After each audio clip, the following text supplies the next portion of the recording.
8 अप्रैल यानी आज रात का सूरज ग्रहण 80% सूरज को ग्रहण होगा।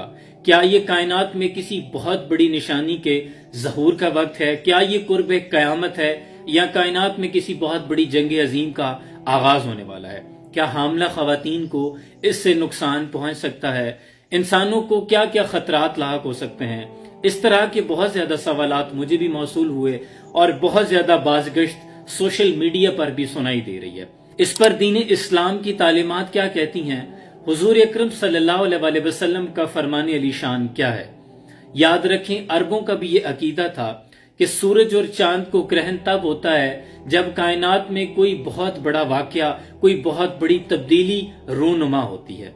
इसी तरह जब हुजूर अकरम सल्लल्लाहु अलैहि वसल्लम के बेटे हजरत इब्राहीम की वफात हुई तो कुदरती तौर पर उसी रोज सूरज को ग्रहण हो गया। तो अरबों में चूंकि पहले से ये अकीदा था कि दुनिया में कोई बहुत बड़ा वाकया हुआ है, तो उस रोज सारे अरब ये कहने लगे चूंकि खातमुन नबीयीन हुजूर अकरम सल्लल्लाहु अलैहि वसल्लम के बेटे इब्राहीम की वफात हुई है, इसीलिए आज सूरज को ग्रहण हो गया है।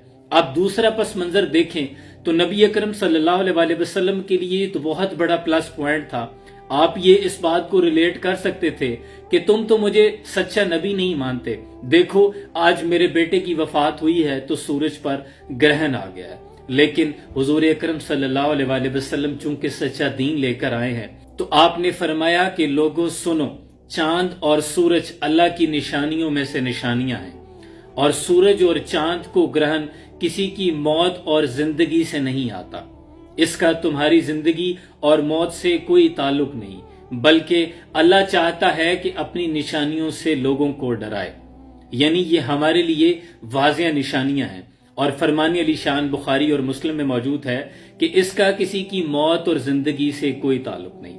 तो ये बात तो यहाँ पे क्लियर हो गई कि सूरज ग्रहण और चांद ग्रहण का किसी की मौत से कोई ताल्लुक नहीं। लिहाजा वो लोग जो इस तरह के कॉन्सेप्ट रखते हैं, सुपरस्टिशियस थिंग्स हैं, सच ऑल द स्टफ्स, कि इससे औरतों को ये नुकसान पहुंच सकता है, फलां काम नहीं करना चाहिए, गो के ये तालीमात जरूर मिलती हैं कि ये आम दिन नहीं होते। हुजूर के जमाने में जब भी कोई आंधी या तूफान आता या इस तरह की घटाएं छानी लगती तो हुजूर अकरम सल्लल्लाहु अलैहि वसल्लम फौरन अपने रब के हुजूर सजदा रेस होते और दुआ मांगते कि ऐ अल्लाह, क्या तूने मुझसे वादा नहीं किया था कि जब तक मैं इनके दरमियान मौजूद हूं इन पर कोई अजाब नहीं आएगा? क्योंकि हुजूर जानते थे कि इससे पहली कौमों पर इसी तरह के हालात और वाकयात वकू पजीर हुए हैं, यानी आंधी और तूफान आए जैसे कौम आद और समूद। वो भी यही समझ रहे थे कि ये जो घटा छा रही है, ये जो बादल आ रहे हैं, ये जो आंधी और तूफान है, ये मामूल के मुताबिक है और बारिश होने वाली है।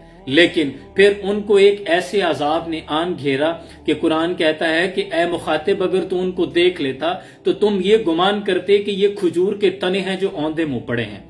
यानी उन पर एक बहुत बड़ा अजाब आ गया। इस तरह का कोई भी अमल, कोई भी तगय्युर, कोई भी तब्दीली जो मामूल से हटकर कायनात के निजाम में रूनुमा होती है, वो अल्लाह की निशानियों में से है। और मोमिनों के लिए तो यही फरमाया गया है कि काफिर हैं जो हर वक्त तलब करते हैं कि ए रसूलुल्लाह सल्लल्लाहु अलैहि वसल्लम कयामत कब आएगी, बार बार पूछते रहते हैं कि कयामत कब आएगी। जबकि जो मोमिनीन हैं वो तो हर वक्त अल्लाह से डरते रहते हैं कि कहीं उसके वकू पजीर होने का वक्त करीब तो नहीं आ गया। यानी कोई भी ऐसा अमल अगर हो, अगर सूरज ग्रहण भी होता है, चांद ग्रहण भी होता है, तो हुजूर इसमें नमाज पढ़ा करते थे, तौबा इस्तगफार किया करते थे। यानी कुदरत से आप अपने रब को याद करें कि कुदरत इससे कुछ भी कर सकती है।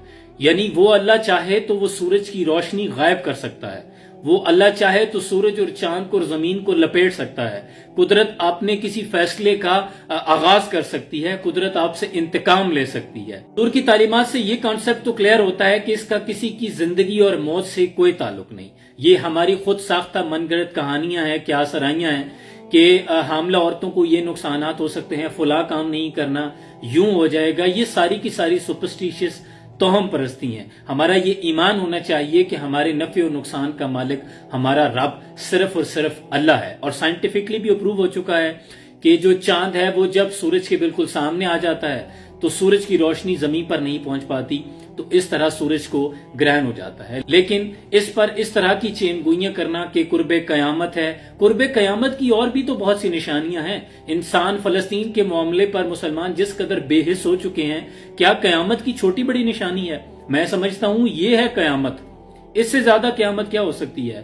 اور جو مر جاتا ہے اس کے لیے تو اسی روز قیامت شروع ہو جاتی ہے۔ تو ایسے معاملات میں زیادہ سے زیادہ استغفار کرنا چاہیے، خشیت الہی میں اللہ سے ہر وقت ڈرتے رہنا چاہیے۔ مومن تو ہر وقت توبہ کا بہانہ ڈھونڈتا ہے، کوئی بھی اس کی زندگی میں کوئی تبدیلی رونما ہوتی ہے تو وہ کہتا ہے یہ من جانب اللہ ہے، اللہ جو چاہے کر سکتا ہے، وہ بے نیاز ذات ہے۔ لہٰذا ایسی سوشل میڈیا پہ آپ ویڈیوز دیکھتے ہیں، پیشن گوئیاں ہیں، مفروضے ہیں، کیا سرائیاں ہیں، ان پر یقین نہ کیا کریں۔ یہ تمام چینلز اپنی ٹی آر پی بنانے کے لیے، ویوز لینے کے لیے کرتے ہیں، تو ان پر کان دھرنے کے بجائے اپنے رب سے توبہ استغفار طلب کرتے رہا کریں۔ اور قرب قیامت کی نشانیاں قریب ہے کہ تمام کی تمام مجھے تو لگتا ہے کہ وقوع پذیر ہونے کو ہیں۔ ہم آخری فتنوں کے دور میں جی رہے ہیں، اپنے ایمان کی حفاظت کرنی چاہیے۔ یہ وہ دور ہے کہ نیکی کے ایک کام پر استقامت رکھنا اتنا مشکل ہو چکا ہے کہ ارد گرد کے لوگ ہی آپ کو جینے نہیں دیتے۔ یعنی لوگ یہ کہتے عام نظر آتے ہیں کہ جھوٹ کے بغیر گزارا نہیں ہے۔ تو آپ گناہ کو گناہ نہ سمجھیں، کیا یہ قرب قیامت نہیں ہے؟ تو اس طرح کے معاملات میں زیادہ سے زیادہ استغفار کرتے رہنا چاہیے۔ اس کے علاوہ اس کا ہماری موت اور زندگی سے کوئی تعلق نہیں۔